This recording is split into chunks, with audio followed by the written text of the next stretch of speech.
This video is brought to you by Industrial Scripts, script development and training trusted by the industry.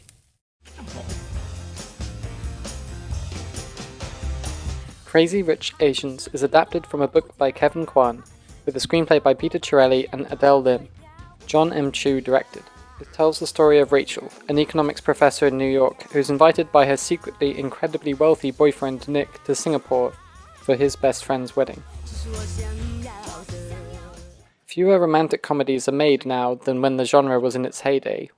Studios have lost interest in them, perhaps because the profit margins, international appeal, and franchise potential are fairly low.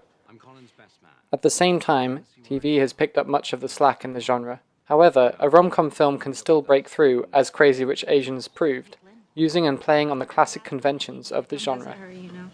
The universe has spoken. It wants you over there. Come to Singapore. I want the whole island to meet the brilliant Rachel Chu. Aww. One lesson worth taking from Crazy Rich Asians' success is that a rom-com, or a romantic storyline in any genre, is often only as good as the conflict that's keeping the central couple apart. In this case, it's a deadly combination of wealth, class, and culture. The simple but incredibly powerful imbalance between Rachel and Nick is all around them and becomes a source of comedy and drama.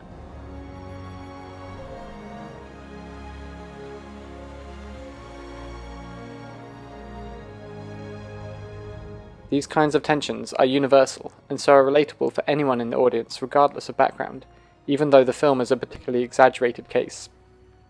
The audience are in the same fish-out-of-water position as Rachel, alternatively marvelling and scoffing at the excesses on display, and being embarrassed when she's caught out on social etiquette. Oh, no. Those are 3 fingers.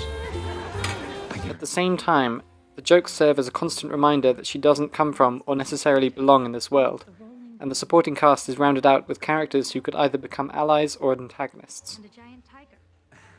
Often in rom-coms there's another couple whose successes or failures mirror the main couples. Their scenes invite the audience to think, sometimes subconsciously, will their relationship be this perfect, or will their relationship fall down through these same mistakes? With your family and their friends. Come on, it won't be all bad. Nick and his new girlfriend will be there. You'll like her. Oh, yeah? Why? Because she's a commoner like me?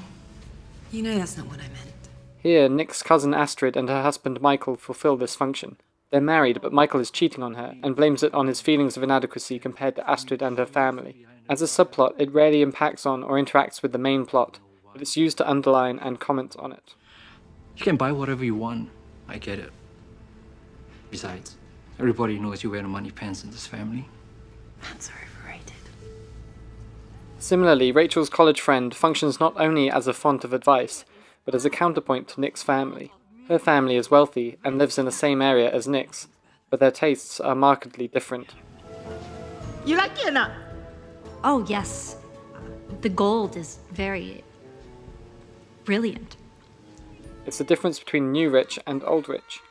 It's a reminder that even if Rachel came into wealth through marrying Nick, her social status would always be different to his. And this is quite a place. Another staple of the rom-com that Crazy Rich Asians pulls off incredibly well is in building the tension between Rachel and Nick, pulling them apart as far as possible, first geographically. Naturally, the bachelor and bachelorette parties are in separate places, and then emotionally, through the cutting comments from Nick's mother. This climaxes in an all-is-lost moment, the moment when the audience can't imagine how these two could possibly stay together. To her past. She said her father passed away Mom. in China, but that's not true. Your mother's husband is very much alive. A great deal of the power of the final resolution in the rom-com, when the couple do get back together, hopefully in a way that's logical, depends on how strongly the audience felt their separation. While many rom-coms have dual protagonists, both sides of the couple change in some way in order to be together. Here the protagonist is clearly Rachel. The audience have been introduced to Nick's world and family through her eyes, and the point of view stays consistent, as she's the one the film focuses on trying to fix the situation. When trying to come up with a new spin on a classic genre or classic formula, think carefully about what will make it resonate for a modern audience. Here, the relationship between China and the West, suggested by the quote that opens the film, and notions of identity are both very relevant. These haven't been explored in a big Hollywood romantic comedy in this way. Still, the tensions in society that power these stories, class, wealth, tradition, and so on, are as present and as powerful now as they were in Jane Austen's day.